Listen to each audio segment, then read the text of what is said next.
T'as fait l'autre? Non.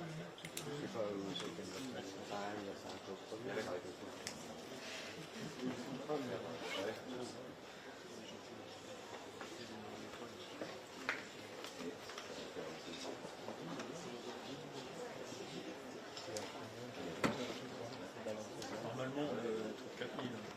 Je crois que c'est plutôt 4003. 4007, c'est un peu jaune. Ouais, 4007, c'est un peu jaune.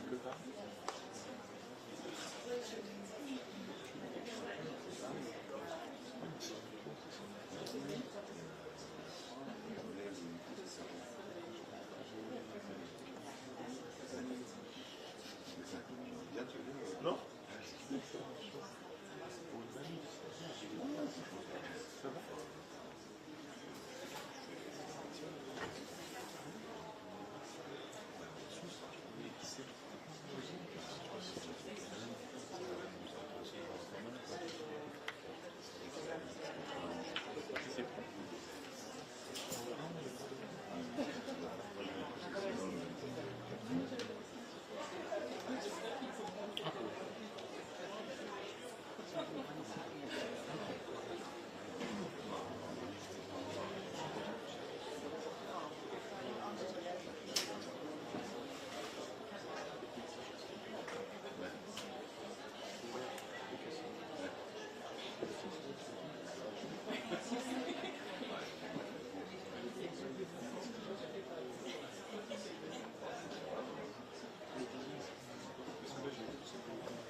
j'ai fait un petit truc sur la timeline, tu peux regarder. Ouais.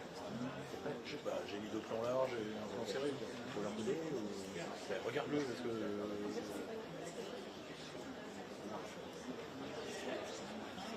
J'attends des lignes.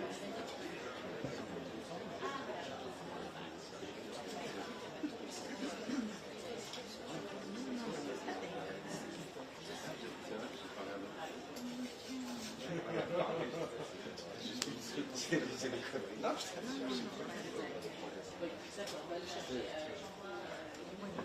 c'est du line, hein. La ligne, oui.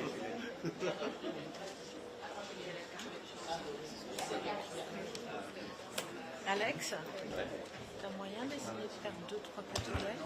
Test micro pour Alex. Test. Ok? Parfait. C'est bon? Parfait. Merci. C'est bon. Tu vois que ça évolue quand même, c'est bon. C'est parfait. Ah non, moi je sais exactement sur un Excel, moi j'avais vu ma possibilité.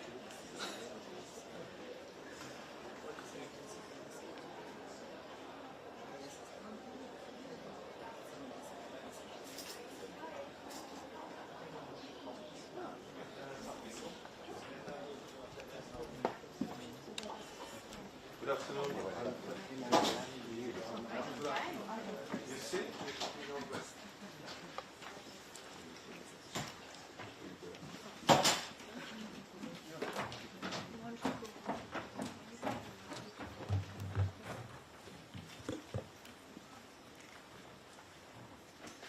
Good afternoon, ladies and gentlemen. Welcome to this press point by Commissioner for Trade and Economic Security, Maroš Šefčovič, after his intensive program in the OECD. He'll give you a brief overview of this program, and then, of course, we'll take a couple of questions. Thank you very much.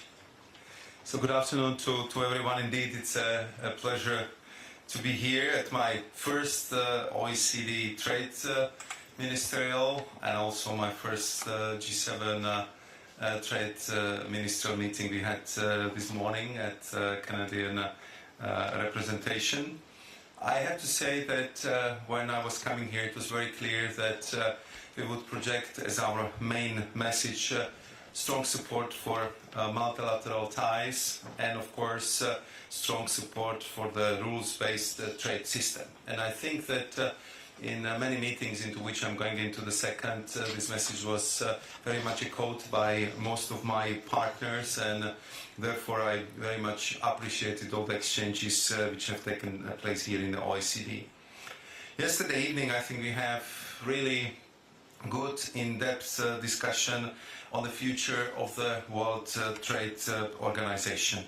Again, I would say that overwhelming majority of the ministers have been calling for the real deep WTO reform, where the topics which have been on the table for many years, starting with the non-market practices, excessive capacities, and e-commerce, and many other topics have been kind of pushed from one ministerial to another, and simply it led to the accumulation of the problems which are making the situation within and around WTO very, very difficult one. Therefore, when we discussed this issue with the Director General, Dr. Ngozi, we agreed that we would do everything at our disposal from the perspective of the European Union to help her to actually work together on these deep reforms, because I'm strongly convinced we have to deliver at latest at the next ministerial meeting in the spring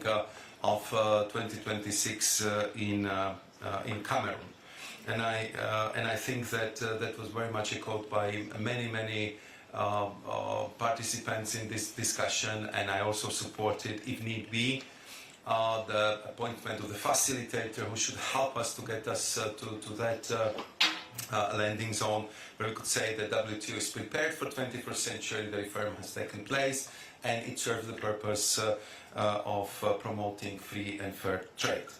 On top of the I would say multilateral discussions, we had very good meetings with a new minister for trade of Canada, Moni Sindhu, be it in the framework of G7, what to do from our perspective to prepare a good G7 trade ministerial and to contribute to successful G7 summit of the leaders. We had a very intense exchange with the Trade Minister of Australia, Donna Farrell, where we focused mostly on the two topics. First one, I officially confirmed our interest in a structured cooperation with a comprehensive and progressive Trans-Pacific partnership. I'm very obliged to Minister Farrell that they, as a chair of this group, are supporting this European interest, and we had a very good and practical discussion on this issue. At the same time, we covered also the re-engagement of both of us, Australia and the European Union, in our free trade agreement negotiations, where we believe we can achieve the substantial progress this year. Coming down through the meetings which I had yesterday and today, I would also make the reference to the meeting with the Trade Minister of South Africa, Park Stow, where we discussed the new product on the EU shelf, the Comprehensive Trade and Investment Partnership. This would be the new agreement which we are working on hard with our South African partners, where we want to show how the European Union want to contribute to the economic development in South Africa in the spirit of the true partnership, and focus on very practical project-based cooperation. And we set a goal for us, and we would like to take the political stocktake at the G20 ministerial in autumn, and hopefully to conclude our negotiations by the G20 summit later this year. Yesterday we also discussed how to address the issues in trade with my Turkish counterpart, Mr. Ömer Bolat, where we prepared our high-level dialogue for the beginning of July, which will be very much focused on removal of the trade barriers and smoothing further the trade ties between our economic operators. Two very important bilateral meetings from the side of the free trade agreement. I very much appreciate the open and forthcoming approach and attitude of the Trade Minister of Saudi Arabia, Mr. Al-Qasabi, because we had a very practical, pointed exchange on what can we do to look at the EU Gulf countries cooperation free trade agreement. What needs to be done? How can we accelerate the process? What should be our ambition level? And we agreed very concrete milestone on how to progress in that regard. And my last bilateral today was with the Trade Minister of Thailand, Mr. Pichai Narifafen, where again we kind of sum up where we are after the 5 rounds of exploratory talks and a negotiation round, and what are our timelines and what is our ambition to conclude the free trade agreement with Thailand as soon as possible. I know that you are mostly interested in the two very important bilaterals I had. The first one, the meeting with US Trade Representative Mr. Jameson Breer. We had our short exchanges yesterday, but substantive, productive, and I have to say constructive discussion this morning. I have to say that after this discussion we both concluded that we are advancing in the right direction at pace, and as you know, our teams are currently discussing all the issues in the Washington DC. They will spend most of the week there in very concrete topic by topic discussion, and our goal of course is to maintain the momentum, and we agreed that after these technical talks will be concluded, it will come again back to our video conferencing and assess the progress and charter the way forward. Yesterday I also had the in-depth meeting with Trade Minister of China, Mr. Wang Wentao. I have to say it was very focused and in-depth discussion on the wide range of issues which are very important for our industry. And I have to say that we are working hard to advance, to address these issues, but also to prepare well the July EU-China summit. And if you allow me to conclude with my first meeting, which I actually had here in Paris. This was yet another round on our free trade negotiations with India, with my friend and counterpart Piyush Goyal.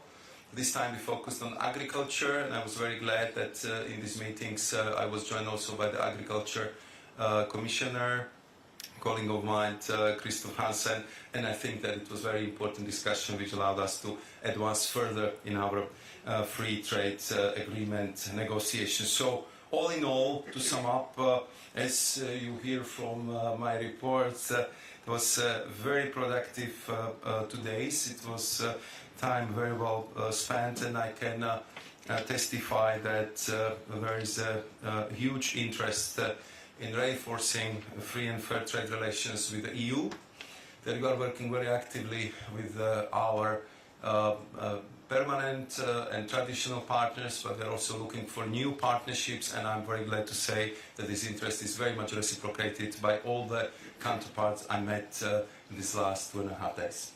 Thank you very much, Commissioner, for this rich overview. I'll take a couple of questions, but in advance I already apologize and ask for your kind understanding that I will not be able to take all of your questions because of our time constraints. I'll start with Kim, the Wall Street Journal, but if you can, for those whom I don't know, if you can introduce yourselves, please. Thank you. Thanks very much for doing this. Commissioner, I want to ask about the increase to 50% on steel tariffs from the U.S. Did you discuss that with the USTR today in your meeting? And what is, I know the EU has said that it's possible to speed up retaliation if the EU chooses to do so. What's the thinking right now about whether or not to retaliate when you have a trading partner that is increasing, doubling tariffs on steel? If not now, why not now? And are you at a stage now where any new, I know you have some consultations now on that second set of potential retaliation. Are you at a stage now where it's time to start thinking about a third potential stage of retaliation? Thanks. Thank you very much, Kim, for the question. Of course, we discussed it with the U.S. Trade Representative, Ambassador Jameson Greer, and I told him that we strongly regret this latest U.S. decision, and I explained to him that it clearly doesn't help the ongoing negotiations, especially as we are making progress. And I'm absolutely convinced that I can, as you know, I was in U.S. talking to the new administration from the days one when Mr. Latnik, the Secretary of Commerce, was first day in office. I was already in his office as well. So I can compare where we started, how we continued, and where we are right now. And I can tell you that currently our discussions are covering all the issues. They are very concrete. We are talking about economic security. We are looking at tariff lines. We are discussing the market access, and also what can we do in the future to make sure that our trade relationship, which, as you know very well, is biggest on this planet, would be balanced and would be fair for the both sides. So this is, I would say, the message I passed over. On top of it, I would like to add a couple of more things. I mean, for us, this 50% is indeed a surprise, because I can tell you that when the first tariffs been imposed on us, on the steel, aluminium and derivatives, it was very clear for me from my discussions with our counterparts that we are not real US problems if it comes to steel, aluminium and derivatives. We are exporting a little bit more than 4 million tons. We are exporting highly specialized steel which is needed for US industry because it's used for specialized production. And we clearly have the same challenge. We are suffering because of the global overcapacity, and therefore my plea from the beginning was let's not target each other, but let's work together how to address this global overcapacity issue. And that was, let's say, the angle from which we approached this from the day one. And we also, as you would recall, suspended our countermeasures, which been already prepared and approved by our member states, because there was a proposal to create additional negotiating space to solve this problem in amicable way, as a closest ally, as EU and US should do, and we've been very much focusing on these negotiations. And I still believe in them. And I think after the discussions we had on technical level, an exchange I had with Howard Lutnick over the weekend and Jameson Greer yesterday and this morning, I believe that we can achieve the positive result. Of course, if everything fails, we've been also very transparent and clear from the beginning that we are ready to defend our interest and that we do our utmost to rebalance our trade relationship. But before we would end up there, we will do our utmost to explore every negotiating option and every possibility to resolve this matter as the two closest allies should do through negotiations and mutually beneficial agreement.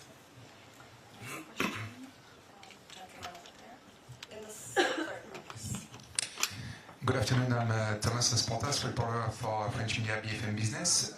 You're saying you still believe in them. You're saying you had a positive and constructive discussion with your American counterpart.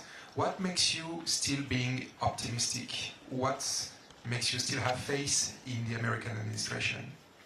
Thank you. I think what makes me optimistic is that I see the progress. I mean, I know where we have started.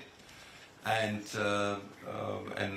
we know I can compare, what's been the position at the beginning and how we are progressing right now. So I think that the discussions are now very concrete. We are going through very concrete sectors, areas, and also the potential landing zone. So this is what still, of course, keeps me optimistic. And on top of it, if you allow me to address it also from this perspective, EU and US, we are covering like 30% of the global trade. And I think that our responsibility goes well beyond our bilateral relations. I mean, if this relationship would not work as it should, it would have, I would say, repercussions for the whole global trading system. And therefore, I think that we indeed have the responsibility, and I clearly feel it. And I think we in EU, we feel it that we should approach this with the utmost seriousness and with the utmost effort to resolve these problems. We recognize the ambition of United States of America to reindustrialize. We have the same ambition. And we also are reindustrializing the Europe, and we are adopting a lot of measures in that regard. So I still believe that there is many more areas and sectors which connect us and divide us, and therefore I believe that we can resolve them amicably, and I think it's our duty to do our best and to explore all the avenues which are there. Of course, as you know, we are also preparing for the possibility that this would not happen. The consultations on the countermeasures are ongoing. They will be completed very soon. We are following very much rules-based, transparent procedure in these regards. So we clearly would be prepared for that eventuality as well. But I think that it's our duty to do our utmost to succeed in negotiations. Back to the ladies in the middle, and then. Thank you so much, Camille Gaze from Politico. So my first question would be to have a sense from you, Commissioner, whether you think the European Union will manage to have a deal before the July 9th tariff pause, before it elapses. So there has been this sense in the European Union that we wouldn't accept a UK-style agreement with the sectoral tariffs, with the universal tariffs still in place. Do you think the European Union will manage to get rid of it in light of your recent engagement? And then my second question would be to have a sense of what you make of the requests from Washington now in light of your recent exchanges, because we've seen some frustration on the European side that it wasn't really clear what is it that they were requested. And I was wondering if today's meeting provided a bit of clarity on that. Thank you so much. Thank you very much. I think that it was the outcome of a very good call between the President von der Leyen and President Trump a couple of days ago, where from both sides that was clearly reiterated that we should do our utmost to find an amicable solution or to get the deal before July 9th. And it's clearly the ambition from our side, and I think that it's also ambition from the US side. Of course, I mean, we have much more complex and a much wider trade relationship than UK with US, and therefore I'm sure that also our agreement will look different. I would not go into the modalities because I think each agreement is different, but we're clearly working on all the areas. If you ask me what concretely we are looking at, so I mean, I'm sure you are aware that United States issued the economic report at the beginning of this year, where they're kind of looking at different trade barriers and market access questions, more or less with all the trading partners in the world. And as you know, there are special chapters for the European Union concerning tariff lines, concerning market access issues, concerning the trade barriers as they are perceived by our American colleagues. So I would say that this is the first part of the discussion. Clarification, looking at what we can do in that regard. Very often, also explanation how we see the U.S. perception of the tariff barriers, and explaining how the system is working in the EU and what can be done, and where we do not have much flexibility. Second part is concerning, I would say, the horizontal issues where we believe we can do much more together. I'm talking about semiconductors, AI chips. I'm talking about energy security linked with LNG. I'm talking about the common approach to the critical minerals. I'm talking about the way how to address, for example, the steel production overcapacity. I'm talking about the fair deal if it comes to the automotive industry. And then you have a third part where we are looking together at the possible investments, and then also at the issues linked with I would say also planned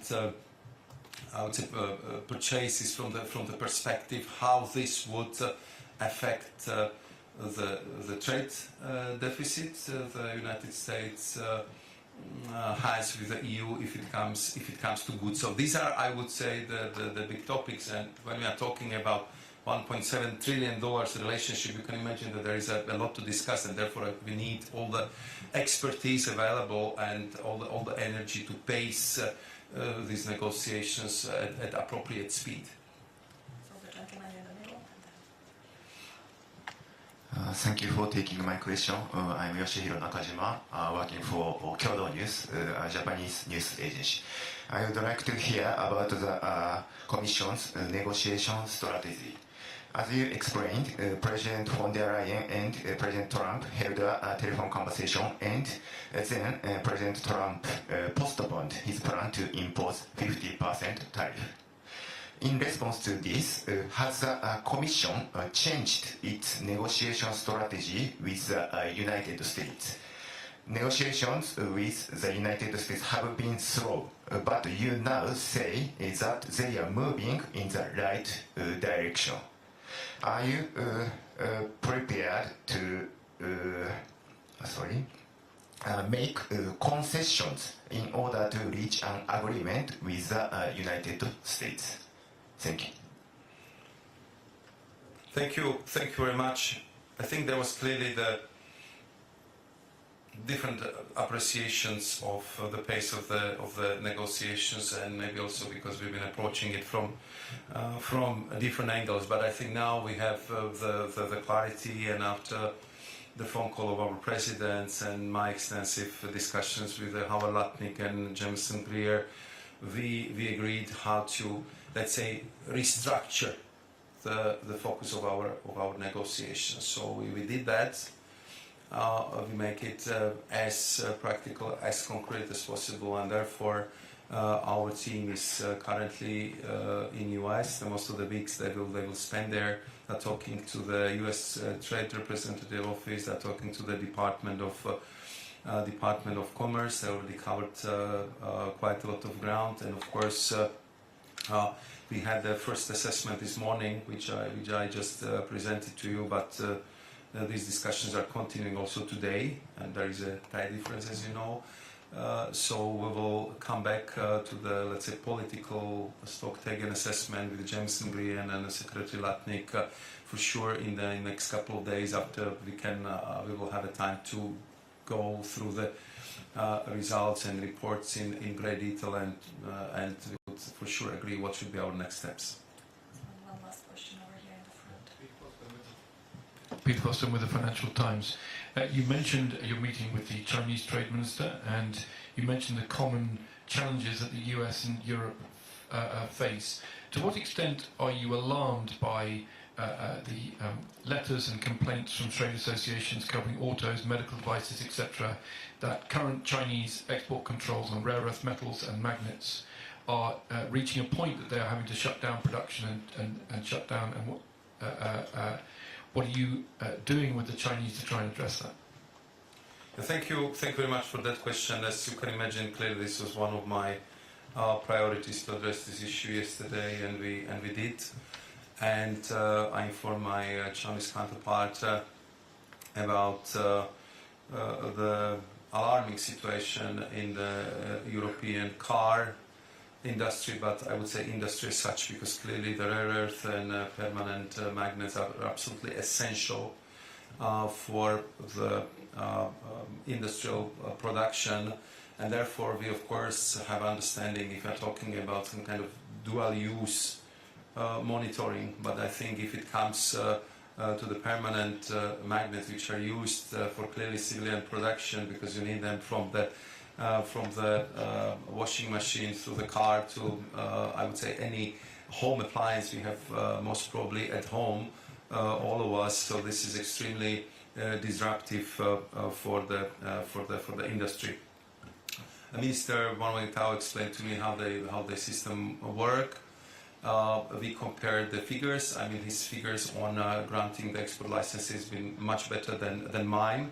So we agreed that our teams will clearly go through very concrete figures which we have on our side, and I told Minister Wang Wentao that we will really supply him with all the data, and would cover all the companies which are now in extremely difficult situation, because I know that some of the car makers are already announcing that if this issue will not be addressed, that might be the huge production difficulties in a short period of time.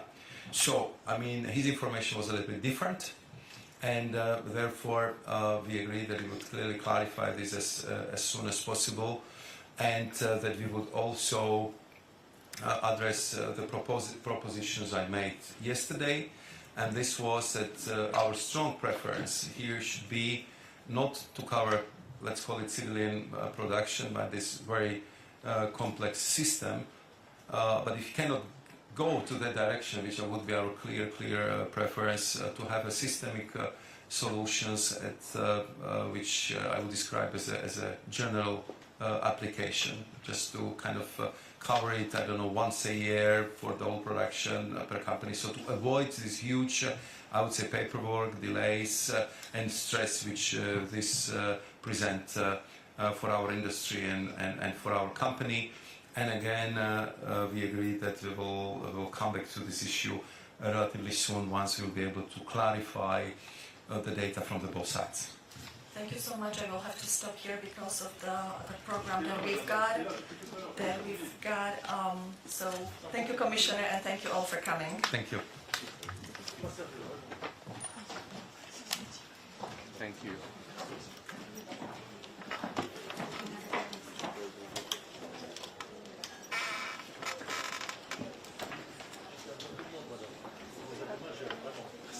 Premier que